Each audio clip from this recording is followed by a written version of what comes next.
Bienvenue dans le royaume intérieur. Je suis votre hôte, Julie Descas. C'est encore un très grand privilège de me retourner vers Joel S. Goldsmith pour vous présenter un de ses livres intitulé « Le jeu mystique ». Ce livre est d'abord sorti aux États-Unis sous la forme de lettres mensuelles envoyées aux étudiants, par Lawrence Sancler, en 1966. Puis il fut diffusé en livre en 1971. En France, il a été traduit et diffusé sous la forme de lettres mensuelles, numérotées de 167 à 178, en 1994. Le jeu mystique par Joel S. Goldsmith.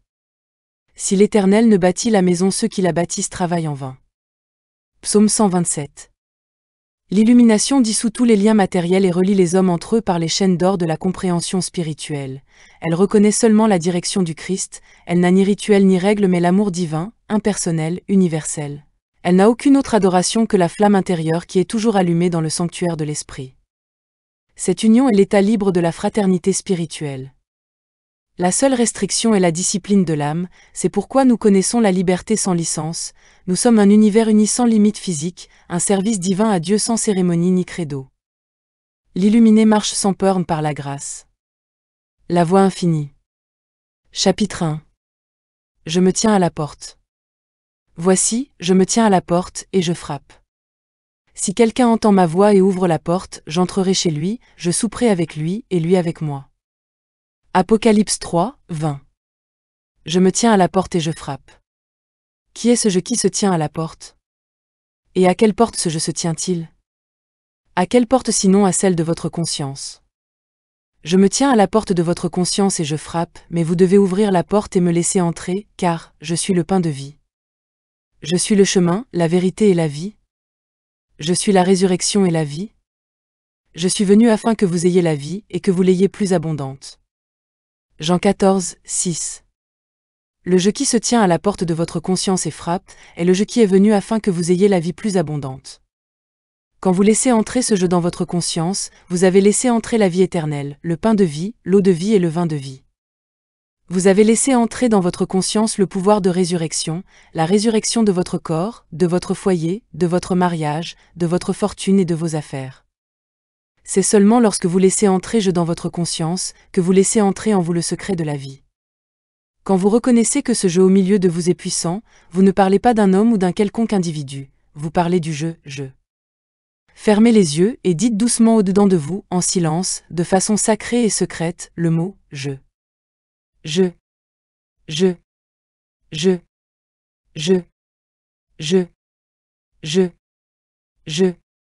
Ce jeu au milieu de vous est puissant. Ce jeu au milieu de vous est plus grand que n'importe quel problème dans le monde extérieur.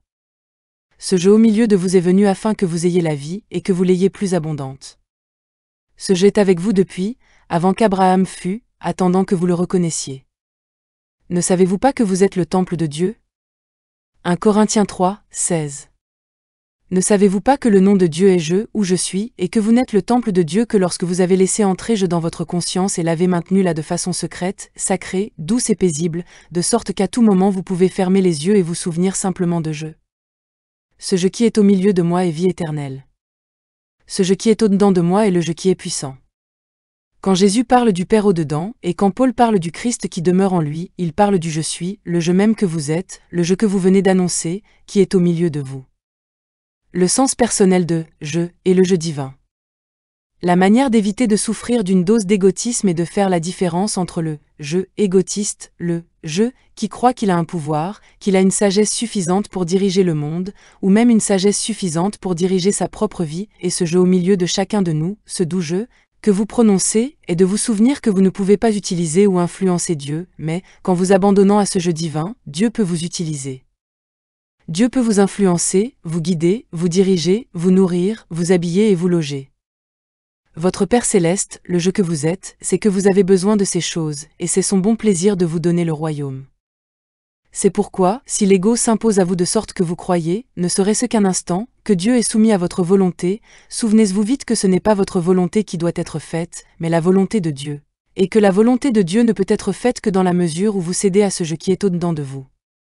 Le pouvoir de résurrection de je. Quand vous maintenez le mot « je » dans votre conscience, aucun mal ne peut s'approcher de votre demeure, et même si vous étiez crucifié, vous seriez ressuscité. Si le temple de votre corps était détruit, en 3 jours je le rebâtirai. Je le rebâtirai, pas le sens personnel de « je », mais je le rebâtirai. Votre petit « je » doit être tranquille, afin que ce je au milieu de vous puisse accomplir ses puissantes œuvres. Si votre entreprise était perdue, si votre maison ou votre famille était perdue, en 3 jours, pas littéralement 3 jours sans doute, mais dans un court laps de temps, je au milieu de vous la reconstruirai, à la seule condition que vous soyez tranquille, que vous ne résistiez pas au mal, que vous ne combattiez pas le danger qui vous menace, et que vous laissiez ce je que vous êtes, ce je qui est votre véritable identité, prendre le relais. Que le problème vienne sous forme de péché ou de maladie, de pénurie ou de sécheresse, de dépression ou de récession économique, il n'a que le bras de chair. Parfois, le mesmérisme du monde est si fort que presque n'importe quel individu peut subir son influence. Mais tant qu'il maintient son unicité avec la source de vie qui est je suis, même si son temple était provisoirement détruit, en 3 jours il serait rebâti. Libérer la gloire spirituelle. Le message de la voix infinie est entièrement consacré à laisser entrer dans la conscience la présence du Christ, et à la laisser nous transformer en nous faisant passer du sens humain de la vie au sens spirituel, et pas simplement à changer un mauvais sens humain de la vie en un bon sens humain de la vie. Notre intérêt n'est pas orienté vers cela. Notre intérêt est d'abandonner tout le sens matériel, même quand il est bon, et de recevoir en échange notre filiation divine. Le but de la voix infinie est de devenir le Fils de Dieu, pas simplement un être humain en bonne santé, un bon être humain ou un être humain dans l'abondance, mais plutôt de montrer dans notre expérience quotidienne notre nature spirituelle, ce qui nous a réellement été donné au commencement.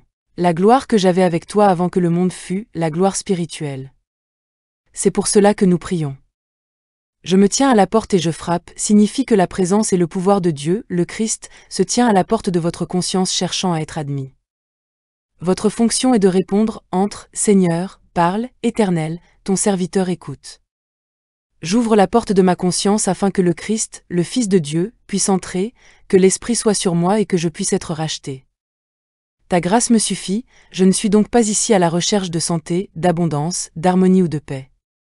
C'est seulement ta grâce et ta volonté que je recherche, que ton esprit soit sur moi, au-dedans de moi, qu'il brille à travers moi, et qu'il prenne ensuite la forme qu'il voudra.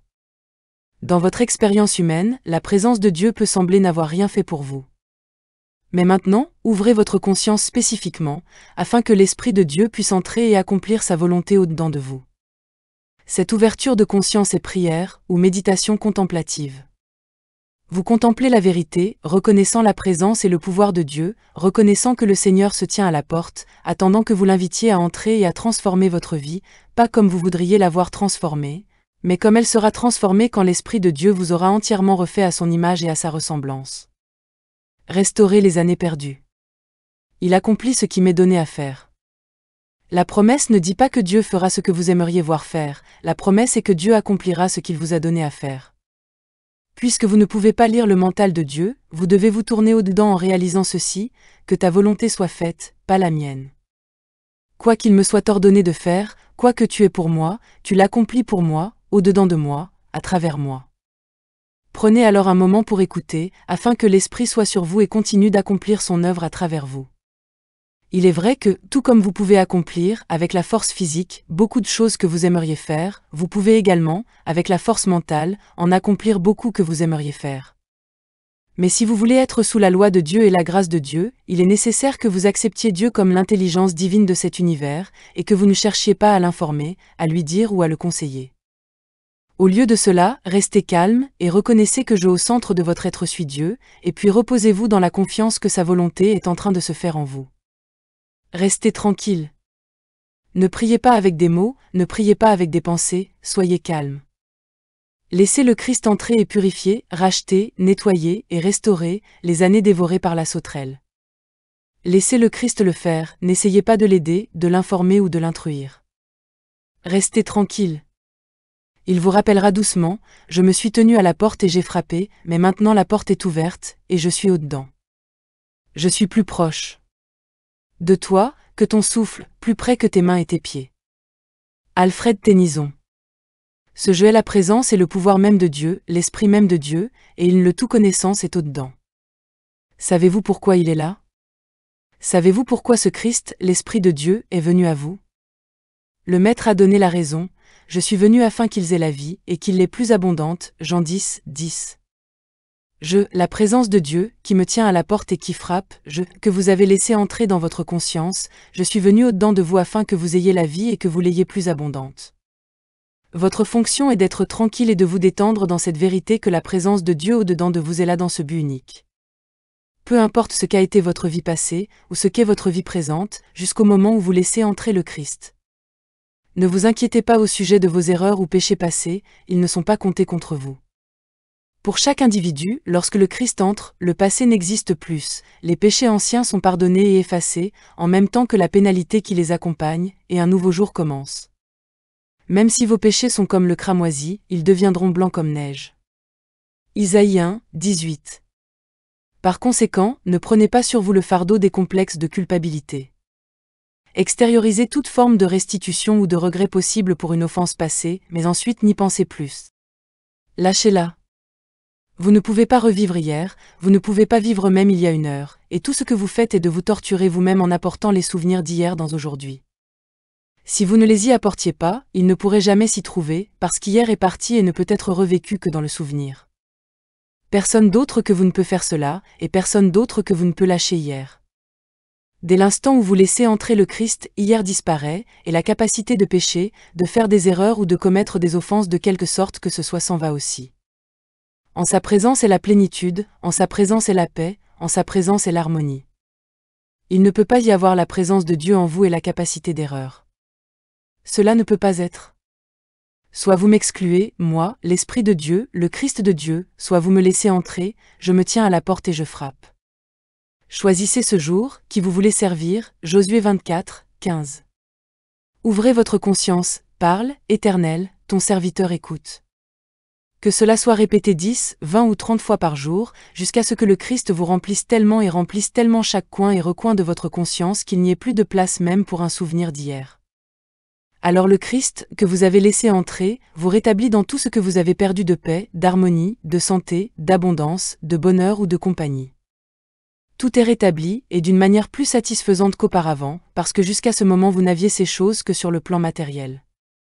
Désormais, vous les aurez sur le plan spirituel, ce qui veut dire sans limite et sans effet nuisible ou destructeur sur quelqu'un d'autre. Quand vous êtes exaucé par la présence et le pouvoir de Dieu et de la grâce de Dieu, ce n'est pas aux dépens de quelqu'un d'autre ni au prix de sa perte ou destruction. En fait, ce qui est bénéfique pour vous est bénéfique pour tous ceux qui entrent dans l'orbite de votre conscience. Nous ne prenons pas les uns des autres, nous partageons, et ce que nous partageons est cette présence du Christ au-dedans de nous, mon enfant, tout ce que j'ai est à toi. Luc 15, 31. Maintenant, le Christ au-dedans dit, je te donne ma paix. Cette voix au-dedans vous parle et dit, je te donne ma paix, c'est-à-dire la paix spirituelle, pas la paix que le monde donne. Si vous cherchez la paix du monde, n'allez pas au Christ pour cela, parce que la paix que je, le Christ, vous donne, est une paix que le monde ne peut donner. Le monde pourrait vous inonder d'argent, d'honneur ou de renommée, mais il vous laisserait vide à l'intérieur, insatisfait, incomplet. Tandis que quand vous percevrez ma paix, vous la ressentirez abondamment, durablement et joyeusement, une paix qui dépasse l'entendement humain. Vous comprendrez alors pourquoi, ma grâce te suffit. 2 Corinthiens 12, 9. Il n'y a pas de pénurie là où est la grâce de Dieu.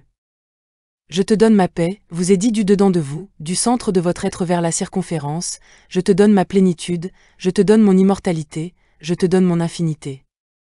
Je ne retiens jamais, tout cela est à toi. La plénitude est la mesure des dons de Dieu au vous et au moi individuels, quand nous ouvrons notre conscience pour les recevoir. La générosité en tant que mesure de réceptivité. Quand la grâce de Dieu est sur vous, ne pouvez-vous pas réaliser que vous êtes une lumière pour tous ceux qui sont dans l'obscurité? Vous êtes la sécurité pour ceux qui sont en danger, vous êtes la guérison et la santé pour ceux qui sont malades, vous êtes la prospérité pour ceux qui sont pauvres, pas en vertu de vous-même, car, de vous-même, vous n'êtes rien, mais par la grâce de Dieu qui est au-dedans, par l'Esprit de Dieu qui est sur vous. Vous êtes ordonnés pour guérir les malades, pour ressusciter les morts, pour aider les pauvres, par l'Esprit du Seigneur auquel vous vous êtes ouverts. Tous ceux qui se tournent vers votre conscience reçoivent alors cette même bénédiction spirituelle, en proportion de leur réceptivité. Mais comment peuvent-ils devenir plus réceptifs à Dieu, au Christ, à cette influence spirituelle? Comment pouvez-vous devenir plus réceptif? En donnant davantage. La réceptivité ne s'obtient qu'en donnant, en déversant depuis le centre de votre être, et plus vous donnez, plus vous êtes réceptif à la grâce, à la présence et au pouvoir guérisseur de Dieu.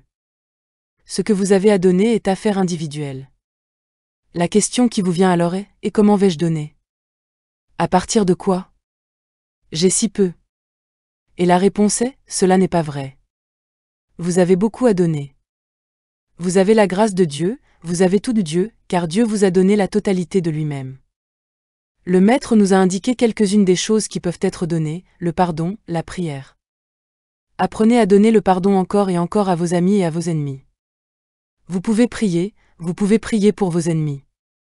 C'est une autre forme de don, priez pour que vos ennemis soient libérés des sanctions, priez pour que leur conscience s'ouvre à la lumière, priez pour que leurs péchés leur soient pardonnés, comme vous aimeriez que vos péchés vous soient pardonnés. La réceptivité est la clé de la réalisation spirituelle, et la réceptivité s'atteint par le don. Si vous avez un peu de monnaie et même plus à donner, donnez-la et partagez-la où vous voulez. Souvenez-vous cependant que donner ne consiste pas seulement à donner des choses matérielles, mais que c'est votre attitude de pardon, de bienveillance, de paix et de bonne volonté envers tous les hommes. Cela est le véritable don, la bonne volonté envers tous les hommes, libérer tous les hommes et n'en maintenir aucun dans la condamnation. Cela ne veut pas dire que vous n'êtes pas conscient des péchés qui se font autour de vous, cela veut dire que vous cessez de maintenir l'homme dans la condamnation pour ses péchés. En ouvrant la conscience, une présence entre. Il se peut qu'au début vous n'en soyez pas conscient comme d'une présence réelle, mais vous le deviendrez finalement, parce que c'est une présence, c'est un esprit. Ce n'est pas quelque chose que vous voyez, entendez, goûtez, touchez ou sentez, mais vous en faites l'expérience, et quand cette présence vous envahit, elle apporte la guérison de l'esprit et du corps. Elle apporte la purification à un sens moral décadent, elle apporte avec elle une plus grande intégrité, elle vous lave des pensées et des sentiments négatifs qu'aucun d'entre nous n'aime avoir, mais qu'ont même les meilleurs d'entre nous. Il est impératif de garder le secret. Ceux qui apprennent que je au centre de leur être se tient à la porte de la conscience et frappe, ceux qui ouvrent leur conscience et laissent entrer ce jeu, doivent alors fermer leur bouche pour qu'ils ne s'échappent pas. Gardez toujours ce jeu sacré et secret au-dedans de vous, et regardez votre vie se transformer. Alors, en rencontrant ceux dont vous découvrez vous-même qu'ils cherchent cette manière de vivre, n'hésitez pas à partager avec eux le secret. Aux autres, donnez une tasse d'eau fraîche, mais assurez-vous de ne pas leur donner la « perle » de grand prix que cela est, parce qu'en laissant prématurément sortir ce secret hors de votre propre conscience, vous pouvez parfois le perdre. Il est possible de le perdre pour vous-même et de ne jamais le regagner dans cette existence. Quand je vous communique ce travail, je suis simplement en train de planter dans votre conscience la graine de vérité. C'est vous qui devez maintenir cette graine de vérité au fond de votre conscience.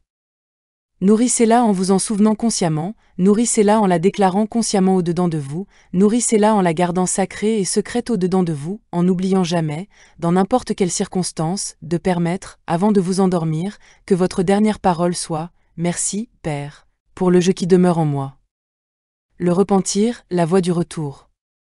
Ce n'est jamais le je suis, Dieu, qui vous déserte, ce n'est jamais cela qui vous abandonne. Il n'y a pas de péché que vous puissiez commettre assez grand ou écarlate, qui obligerait Dieu, le je suis, à vous abandonner. Les péchés que vous commettez vous obligent à abandonner Dieu, parce que vous ne pouvez pas être en face de lui avec les péchés. Une fois que vous saurez cela, vous vous montrerez de nouveau devant lui avec repentir, parce que les Écritures révèlent que la manière de retourner à votre unicité consciente avec Dieu est le repentir. Regardez le Maître au-dedans de vous et dites « Pardonne-moi ». Reconnaissez l'erreur, soit en mots parlés, soit simplement à travers les yeux. Laissez savoir au Maître que vous êtes prêt à être ramené au ciel, et vous découvrirez alors que vous êtes de nouveau un avec le Père. Que vos péchés aient été écarlates, ils seront blancs comme neige dès l'instant où vous fermerez les yeux et où vous regarderez le jeu au-dedans. Père, pardonne-moi, je ne savais pas ce que je faisais. Comme le Fils prodigue, vous découvrirez que si vous faites 1% du chemin vers la maison de votre Père fera les autres 99% du chemin à votre rencontre, pour vous vêtir et vous mettre l'anneau encore une fois, avec la robe royale et l'anneau royal. Tout le monde a péché. Personne n'est sans péché. Même ceux qui se considèrent les plus vertueux ont péché, même s'ils ne savent pas comment ils ont péché. Mais ils ont péché, nous avons péché, et peut-être sommes-nous en train de pécher maintenant.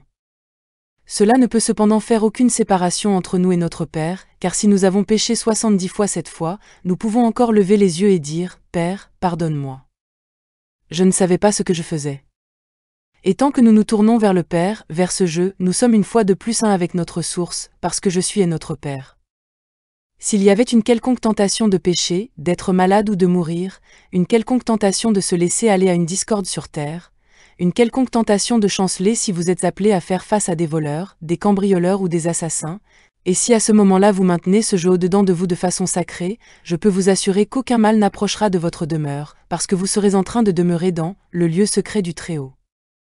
Si vous voulez bien vivre dans la conscience de ce jeu qui demeure en vous, vous vous apercevrez que vous et votre Père êtes consciemment un.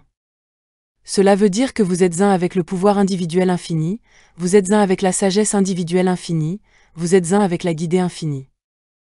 Vous êtes un avec tout ce que Dieu est, aussi longtemps que vous demeurez dans ce lieu secret, en gardant cette grande vérité si sacrée au-dedans que personne ne peut dire que vous la connaissez, et par l'expression sur votre visage on saura que vous avez découvert le mystère de la vie et trouvé la paix éternelle. Ma paix. Les hommes ont tenté d'obtenir la paix de l'esprit, la paix de l'âme, la paix du corps. Ils ont tenté de trouver la sécurité et la sûreté de chaque manière matérielle possible sous le soleil, et pourtant le monde a aujourd'hui moins de paix que jamais dans son histoire. Le monde a moins de sûreté et de sécurité qu'à une quelconque époque auparavant, et pour une seule raison, le monde est plus éloigné aujourd'hui qu'il ne l'a jamais été de la reconnaissance que c'est je qui se tient depuis toujours à la porte et qui frappe. Si tu me laisses entrer, que tu demeures en moi et me laisses demeurer en toi, je serai alors ta sûreté, ta sécurité, ta paix, ta nourriture, ton vin et ton eau. Je vous donne ma paix, je ne vous la donne pas comme le monde la donne. Jean 14, 27. D'où vient cette, ma paix, si ce n'est de moi, et comment viendrait-elle de moi si je n'étais pas en toi? Moi en toi, et toi en moi. En demeurant dans cette réalisation consciente que je demeure en toi, tu demeures en moi et nous sommes un. Alors, tout ce que je, Dieu, suis, devient ton expérience. Tout ce que je deviens à toi. Toute ma paix devient ta paix. Mon royaume n'est pas de ce monde. Jean 18, 36. Mon royaume, le royaume du je que je suis, mon royaume, le royaume Christ, le royaume spirituel, n'est pas de ce monde point. Mes pensées ne sont pas vos pensées, et vos voix ne sont pas mes voix. Isaïe 55, 8. Je vous donne ma paix parce que je suis au-dedans de vous, et vous êtes au-dedans de moi, car nous sommes un. Tout cela est ce je qui vous parle, le je même qui frappe depuis toujours à la porte de votre conscience, cherchant à entrer depuis, avant qu'Abraham fût. Quand vous laissez entrer ce je dans votre conscience, alors tout ce que le je est, vous l'êtes aussi. Tout ce que le je a est à vous. C'est pour cette raison qu'en nous retrouvant ensemble dans un but spirituel, nous pouvons partager les uns avec les autres. Toute part de grâce divine qui touche une conscience fait immédiatement partie de la conscience de tous ceux qui sont réceptifs. Nous sommes rassemblés dans un seul lieu, en un seul mental, en un seul esprit, tous d'une seule maisonnée. Quand l'Esprit Saint descend sur l'un de nous, il touche la pensée réceptive de tous ceux qui sont présents, car nous sommes une seule famille. Ce qui nous unit et fait de nous une famille est d'avoir laissé entrer dans notre conscience le je qui se tenait à la porte et frappait. Ouvrez la porte de la conscience du monde. Tout le mal du monde s'est produit à cause d'un sens de séparation de Dieu. Nous avons accepté l'homme sur la terre et Dieu au ciel, et nous nous sommes ainsi séparés de Dieu en croyance, au lieu d'être capables de parcourir ce monde en reconnaissant, moi et mon Père sommes un à tel point, que si je me tiens devant Pilate je peux dire, tu n'aurais sur moi aucun pouvoir s'il ne t'avait été donné d'en haut. Jean 19, 11. Devant Pilate, le plus grand pouvoir temporel de l'univers? Oui, même lui n'aurait aucun pouvoir sur nous à moins qu'il ne lui soit donné par Dieu. Daniel a pu entrer dans la fosse aux lions, et les lions n'ont rien pu lui faire car il tenait bien haut le jeu et savait que je, au milieu de lui, était puissant. Vous aussi, vous pouvez faire face à toute situation qui se présente dans votre vie, que ce soit une situation familiale ou une situation nationale ou internationale, si vous pouvez apprendre à vous asseoir tranquillement et à élever le jeu. Élevez le jeu et réalisez qu'aussi longtemps que vous demeurez dans ce jeu, aussi longtemps que vous demeurez dans cette présence, aucun mal ne peut s'approcher de votre monde. En ma présence, il y a accomplissement. En ma présence, il y a la plénitude de la lumière, et tant que vous avez cette présence élevée en vous, non seulement le mal ne peut approcher de votre demeure, mais il ne peut approcher de votre monde tout entier. Nous n'avons pas besoin d'attendre que 3 milliards de personnes connaissent cette vérité pour sauver le monde. Une petite poignée d'entre nous peut soutenir ce jeu, peut vivre avec ce jeu au-dedans et se tenir devant le monde avec cela. Regardez les maux de ce monde se dissoudre, les maux chez les ennemis personnels, les ennemis nationaux et internationaux. Mais pour être témoin de cela, quelqu'un doit lever la bannière de jeu, quelqu'un doit laisser entrer le jeu qui frappe à la porte de la conscience de ce monde entier, cherchant à y pénétrer. Allons maintenant au-delà de chacun de nous individuellement, et souvenons-nous que ce jeu qui frappe à la porte du monde entier en cet instant et demande à entrer est Dieu. Ce que nous devons faire, un petit groupe d'entre nous, est d'ouvrir ce monde à la présence de Dieu.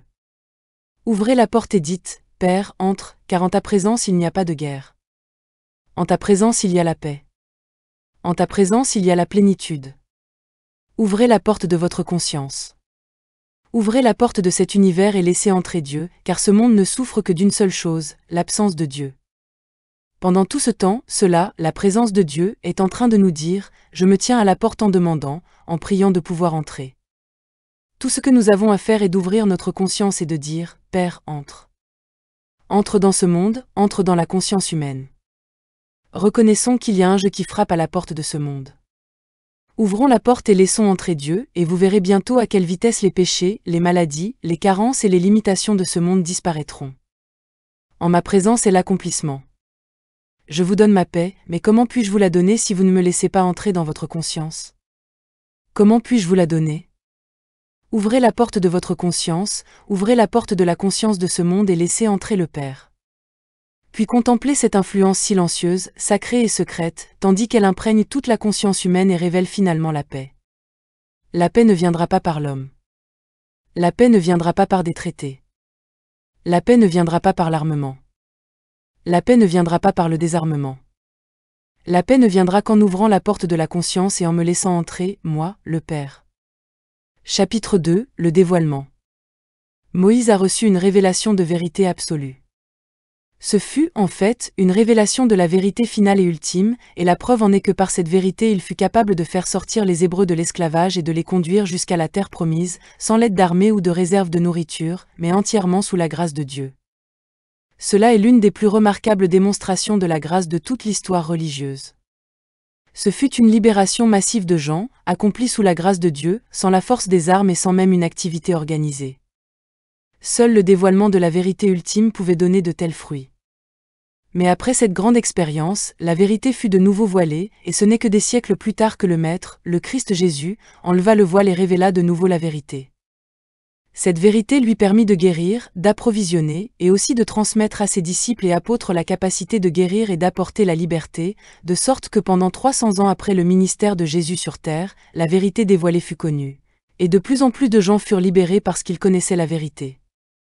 Vers l'an 300 de notre ère, cependant, la vérité fut de nouveau voilée, et elle a été gardée si bien voilée qu'aucune religion connue de l'homme n'a révélé cette vérité pendant les quelques 1700 années écoulées. Il est vrai qu'elle a été en partie connue ici et là dans les temps modernes, mais dans l'ensemble la vérité est demeurée voilée. La vérité ne peut être connue que par ses fruits. C'est uniquement de cette manière que vous pouvez savoir si oui ou non un enseignement ou une religion est vérité. Si un enseignement libère ceux qui le suivent, physiquement, mentalement, moralement et financièrement, s'il apporte une plus grande liberté et harmonie dans leurs relations humaines, s'il les rend moins soumis à la règle de l'homme, aux caprices de la nature ou aux lois de la matière et du mental, vous saurez alors qu'ils s'approchent de plus en plus de la vérité. À leurs fruits vous les reconnaîtrez. Le Maître a fait très clairement ressortir qu'à certaines conditions, l'homme porterait des fruits en abondance. À d'autres conditions, il serait comme une branche d'arbre qui est coupée, se dessèche et meurt. Vous devez vous-même juger si oui ou non les gens de ce monde ont porté des fruits en abondance dans les 1700 ans passés, ou bien si une génération après l'autre a été comme la branche qui se dessèche et meurt. L'esprit ne peut pas être personnalisé. Qu'est-ce que la vérité? Quel est le voile placé sur la vérité, qui agit pour nous maintenir esclaves de l'ignorance et de la peur? Qu'est-ce que la vérité? Si vous étudiez les religions du monde, et si vous remontez attentivement aux révélateurs originels de chaque enseignement, vous découvrirez qu'il n'y a qu'une seule vérité, et que chacun de ces révélateurs a reçu et enseigné la même vérité. Que ce soit l'enseignement de Krishna, du Bouddha, de Shankara, de Moïse ou de Jésus, vous découvrirez que c'était toujours la même vérité. Elle n'a jamais dévié. Puis, si vous poursuivez votre recherche pour savoir pourquoi et comment ces révélations furent voilées et quelle sorte de voile fut mis sur elles, vous découvrirez que c'était le même voile, et que dans chaque cas la même méthode fut utilisée pour cacher la vérité. Chaque fois que la vérité a été révélée, ceux à qui elle était révélée ont identifié la vérité avec le nom du révélateur et l'ont adoré. Le révélateur n'a jamais fait cela, car quiconque est assez haut dans la conscience pour recevoir une telle révélation ne la personnaliserait jamais. En fait, aucun individu ne pourrait être un canal ouvert pour recevoir une telle révélation, s'il était même tenté de l'utiliser pour un profit personnel ou une gloire personnelle. Mais il peut y en avoir d'autres qui, soit par ignorance soit par mauvaise intention, décident de construire une statue à Moïse, à Élie, à Jésus ou à un autre révélateur, et le voile est alors remis. Jésus a enlevé le voile, et il l'a fait de façon à ce que la vérité soit parfaitement claire à toutes les époques. D'une part il a dit, « De moi-même, je ne peux rien faire.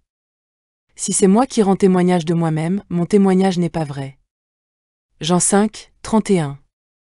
Ma doctrine n'est pas de moi, mais de celui qui m'a envoyé, Jean 7, 16. Il a dit tout cela afin qu'à tout jamais les hommes puissent voir, et voyant, puissent comprendre que cette identité humaine était la même que la vôtre et la mienne. Mais il a dit aussi, je suis le chemin, la vérité et la vie, Jean 14, 6.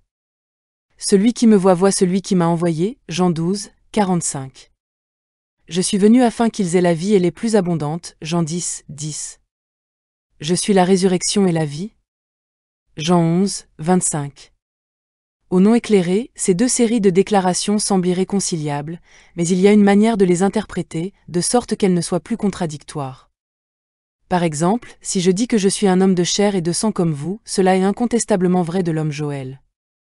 Pourtant, en même temps, le je, l'identité spirituelle de cet homme Joël, est Dieu tout comme le je de chaque homme est Dieu. À cause de cela, vous pouvez recevoir des guérisons à travers un individu qui connaît cette vérité.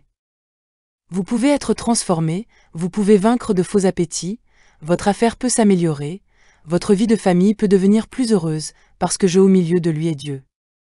Si vous vous tournez vers le Christ, le je au centre de n'importe quelle personne illuminée vous donnera de l'eau, et vous n'aurez plus jamais soif. Je vous donnera la nourriture, la viande, l'eau, le pain, et vous n'aurez plus jamais faim. Un seul Père. La révélation finale qui doit à tout jamais enlever le voile et vous montrer la vérité réelle, est la déclaration du Maître, n'appelez aucun homme sur la terre votre Père. Matthieu 23, 9. Cela écarte la prétention qu'il était le seul enfant de Dieu et que lui seul était divin, et vous révèle que votre vraie source, votre Créateur réel, est le même que celui de Jésus ou de Gautama le Bouddha dont on a dit également qu'il avait été conçu de façon immaculée. Par conséquent, si vous pouvez accepter la révélation de Jésus-Christ que l'Esprit seul est votre Père, votre Créateur, nous sommes alors frères et sœurs du Christ et en Christ, nous sommes membres d'une seule maisonnée, une seule famille avec Dieu, le Père, et nous les enfants. Nous sommes héritiers et co-héritiers. Alors prêtez l'oreille à ceci, moi et mon Père, nous sommes un. Jean 10, 30. Mais le Maître a dit aussi, n'appelez aucun homme sur la terre votre Père. Que devez-vous donc dire? Vous et votre Père devez aussi être un. Ainsi, que vous soyez juif ou gentil, oriental ou occidental, blanc ou noir, pauvre ou riche, important ou humble, si vous acceptez la vérité du message « Moi et mon Père, nous sommes un », cela signifie que votre relation avec Dieu est l'unicité, quelle que puisse être votre démonstration immédiate de cette vérité. Je individualisé. Quand il vous sera donné le courage de reconnaître votre véritable identité, vous commencerez à comprendre la nature de ce message, qui tient en un seul mot, je. Vous détournerez le regard de l'homme dont le souffle est dans les narines, Isaïe 2, 22, et vous apprendrez à vous réveiller joyeusement le matin avec dans le cœur un chant de louange. Merci, Père, de cet autre jour pour prouver que moi et toi est un, de cet autre jour pour manifester ton royaume, tes richesses, ton harmonie, ta santé, pas la mienne. De moi-même, je n'ai pas de santé, de moi-même, je n'ai pas de richesse, de moi-même, je n'ai pas de vertu. Un seul est bon, c'est le je de mon propre être.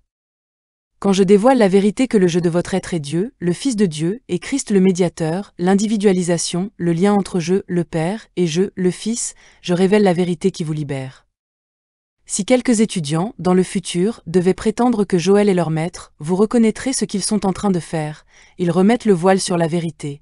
Soit quelqu'un veut devenir riche ou puissant, soit il est très stupide. Il faut que ce soit dans un but mauvais, ou bien il faut que ce soit de la stupidité. Certains ont remis le voile sur la vérité par stupidité, par ignorance du sens du mot « je » et en le personnalisant. D'autres ont mis le voile sur la vérité par ignorance, en essayant d'adorer quelqu'un, croyant que c'était de l'humilité. Mais quelle est la véritable humilité? L'humilité est de reconnaître qu'un instructeur spirituel est le Christ de Dieu. Cela est de l'humilité, car elle mène à la vérité suivante, et je le suis aussi. Mais dire qu'un seul homme est le Christ de Dieu n'est pas de l'humilité, c'est de la stupidité. Un enseignement tel que celui-ci ne peut pas être enseigné.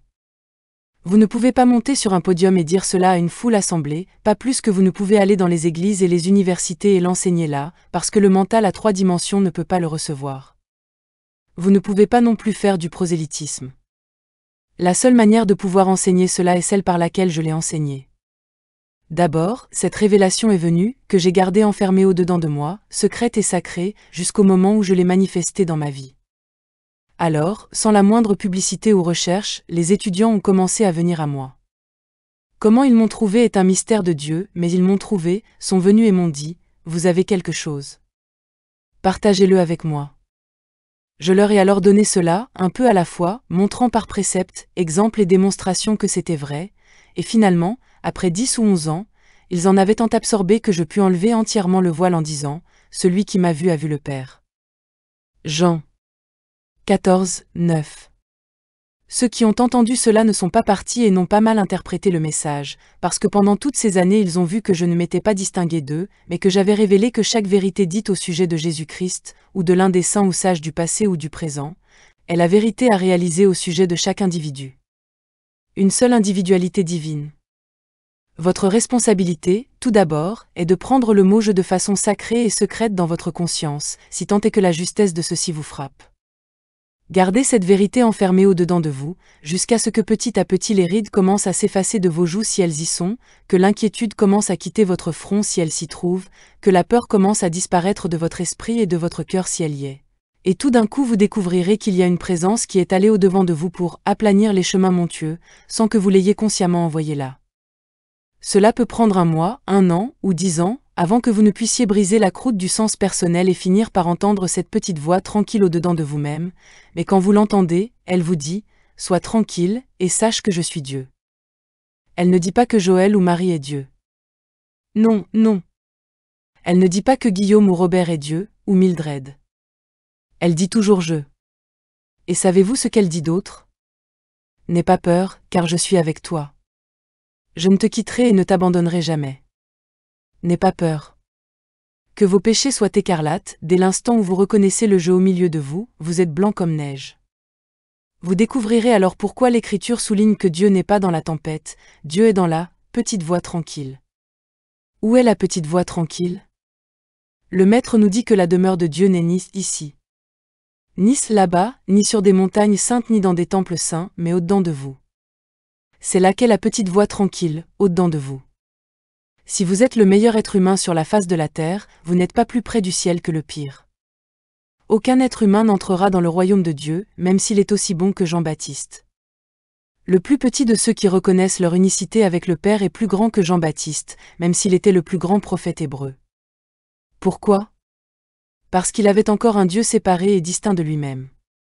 Il se tournait encore vers quelqu'un d'autre comme étant la lumière du monde, au lieu de dire « Ah, oui, bien sûr ». Il est la lumière parce qu'il a reconnu la lumière et qu'il nous révèle « Allez, et faites de même ». La vérité dévoilée, à chaque époque, a toujours été la révélation que je suis lui, il n'y a personne d'autre. Il n'y a qu'un seul ego, qu'une seule individualité, le je suis que je suis, ce jeu au milieu de nous, l'individualité divine de vous et de moi. Le voile a toujours été mis quand ce titre a été posé sur une personne, et que toutes les autres ont été considérées comme des vers de terre, alors que la vérité est que je est Dieu lui-même. Cela ne ferait aucune différence si vous faisiez allusion au je en tant que le Fils de Dieu, parce que Dieu le Père et Dieu le Fils sont un. Au début, cela peut nous aider de réaliser « Je suis le Fils de Dieu, héritier de Dieu, co-héritier de toutes les richesses célestes ». Ce fut probablement dans les toutes dernières étapes de son développement spirituel, et à cause de son unicité réalisée, que le Maître a pu dire « Celui qui m'a vu a vu le Père ». Pour être sûr que personne ne s'égare, nous avertissons nos étudiants de ne jamais dire, même à eux-mêmes, « Je suis Dieu ». Il n'est même pas sage de prononcer une déclaration telle que « Je suis le Fils de Dieu ». La manière idéale est de dire simplement « je » et de penser à ce que cela signifie. Alors, en temps voulu, quand l'oreille à l'écoute sera développée, vous entendrez la voix dire « Je au milieu de toi suis Dieu ». Je, qui suis plus proche de toi que ton souffle, suis Dieu. Quand vous entendez cela, vous avez fait le contact avec votre source. En général, si vous vous contentez de répéter les mots, vous ne les dites qu'à partir du mental ou de l'intellect, et quand ils sortent de ce mental ou intellect, ils ne sont pas vrais. C'est seulement quand ils sortent de l'Esprit de Dieu lui-même en vous qu'ils sont vérité. Demeurez secrètement dans la vérité de votre état d'être je. Cette époxy est celle où la vérité est en train de se révéler en nous, à nous et à travers nous. Cette époxy. Ce message n'est pas à moi, je ne l'ai pas inventé, découvert ou créé. Ce fut une révélation, et elle est en train de faire le tour du monde par elle-même. En outre, cette vérité qui se révèle maintenant dans la conscience, se révèle non seulement dans ma conscience mais aussi dans la vôtre, et pas à travers ma seule conscience, mais aussi à travers la vôtre. Vous n'avez pas besoin d'en parler, vous n'avez pas besoin de la prononcer, vous n'avez pas besoin de faire du prosélytisme pour elle. Vous n'avez besoin que de demeurer avec elle. Demeurez avec cette parole au-dedans de vous, et vous la prêcherez dans le silence à tous ceux qui sont réceptifs. Il se peut que, dans votre existence, vous ne sachiez jamais qui la reçoit. Mon expérience m'a appris que lorsque cette vérité est révélée dans ma conscience et tenue là de façon sacrée, quelqu'un la sent quelque part. D'une manière ou d'une autre, ceux qui sont réceptifs et sensibles à la vérité seront conduits à elle, que ce soit à une personne ou à un livre. La responsabilité qui est sur vos épaules n'est pas d'aller dans le monde pour l'enseigner ou la prêcher, parce que cela n'est pas à vous d'en décider mais à Dieu. Votre responsabilité consiste à la vivre de façon à la démontrer, c'est tout. À partir de là, le je qui est votre conscience divine connaît vos besoins et vous conduira vers votre activité légitime. Elle vous mènera vers le chemin sur lequel vous devriez aller.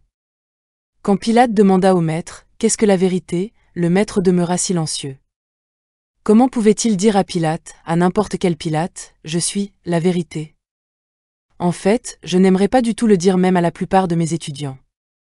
Néanmoins, le discernement spirituel révèle vraiment que je ai la vérité, et que c'est la seule vérité qu'il y ait. Je au milieu de vous est la vérité, je au milieu de moi, je au milieu de ceux qui sont en prison, je au milieu de ceux qui sont à l'hôpital, je au milieu de ceux qui sont en clinique psychiatrique. Je n'importe où et partout suis lui. Impersonnaliser le bien et le mal. Par cette reconnaissance, Dieu, le bien, est impersonnalisé et rendu universel. Or l'impersonnalisation est l'un des grands principes de la voie infinie. Impersonnaliser le mal, afin de ne reconnaître aucun homme, aucune femme ou aucun enfant comme mauvais. Le mal est l'activité de la croyance en deux pouvoirs, ce qui a été appelé l'esprit charnel ou mortel, et parce que nous sommes nés là-dedans, cela agit parfois en vous et en moi dans une certaine mesure, quelquefois plus grande et quelquefois moindre. Mais même alors, il n'y a pas de raison de dire que je suis mauvais ou que vous êtes mauvais. En fait, vous ne pouvez pas dire que je suis mauvais, une fois que vous savez que le je est Dieu. Dire que je suis mauvais serait la même chose que dire que je suis malade. Cela n'est-il pas impossible ?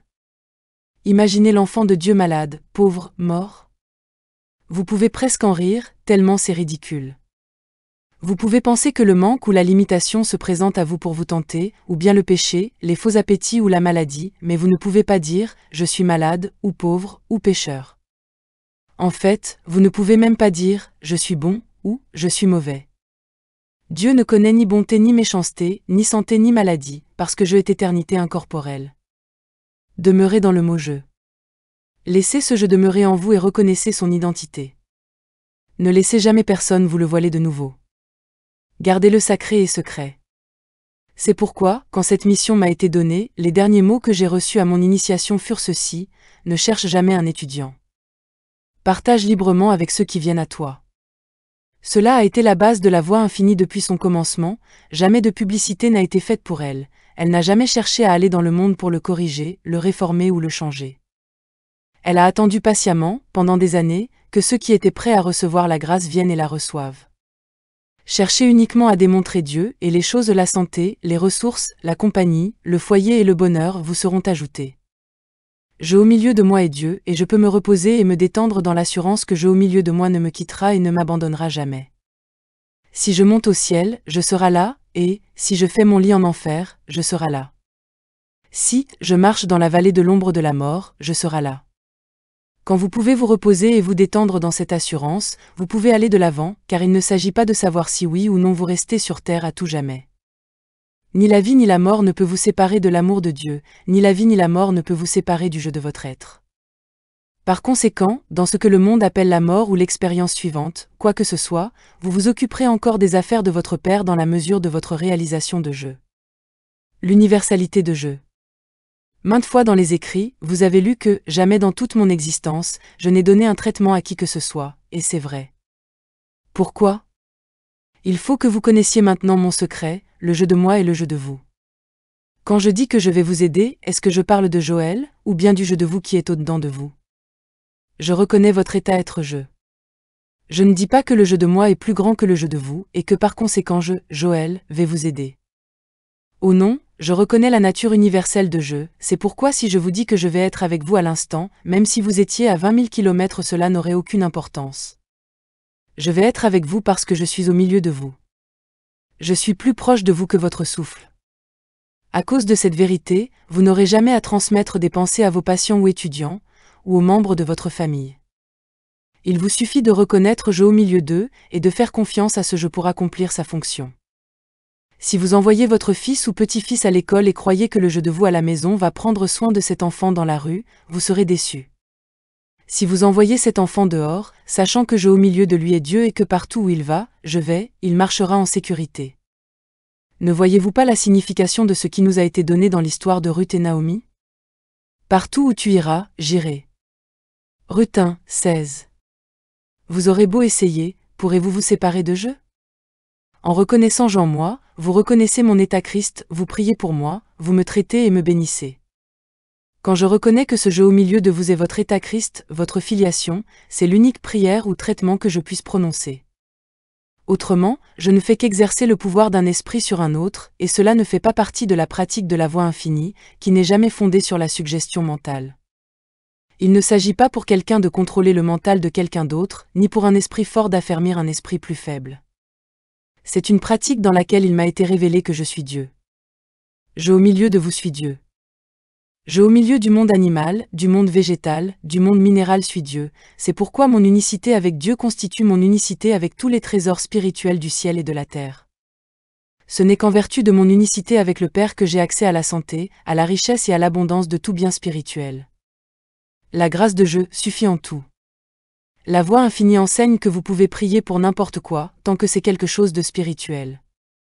Il se peut que cela soit un choc pour vous, car maintenant vous ne pouvez pas prier pour la santé physique, ni pour la richesse matérielle, vous ne pouvez pas prier pour du travail, vous ne pouvez pas prier pour le bonheur, vous ne pouvez pas prier pour un foyer, vous ne pouvez prier que pour la grâce divine. Vous êtes réduit à prier pour la grâce divine. Parle, Éternel, ton serviteur écoute. Samuel 3, 9 à 10 est une prière. Ta grâce me suffit en toutes choses est une prière. À cette prière nous avons ajouté, il y a une abondance suffisante de ta grâce toujours présente dans ma conscience. Il y a une abondance suffisante de ta grâce dans quelque prison que je sois, physique, mentale, morale ou financière. Il y a une abondance suffisante de ta grâce présente avec moi maintenant, pour répondre aux besoins de cet instant, et ta grâce suffit au moment présent. Il y a une raison pour cela. En Dieu, il n'y a pas de temps, il y a seulement un éternel maintenant. Quelque chose qui est constamment maintenant ne change jamais. Cela ne devient jamais hier ou demain. C'est toujours maintenant, et maintenant la grâce de Dieu suffit pour remplir le besoin de cet instant-ci. Votre réalisation de cela en fait un perpétuel moment de grâce pour les millions d'années à venir, parce que maintenant est le seul temps éternel qu'il y ait, et s'il y a une suffisance de grâce de Dieu pour cet instant et que c'est un instant perpétuel pour l'éternité, c'est la réponse. Vous n'avez pas à démontrer des personnes ou des choses une année après l'autre, vous avez uniquement à démontrer Dieu, et vous avez alors démontré le bien pour l'éternité. Quand vous avez démontré que je est Dieu, ce je est avec vous pour toujours et à tout jamais.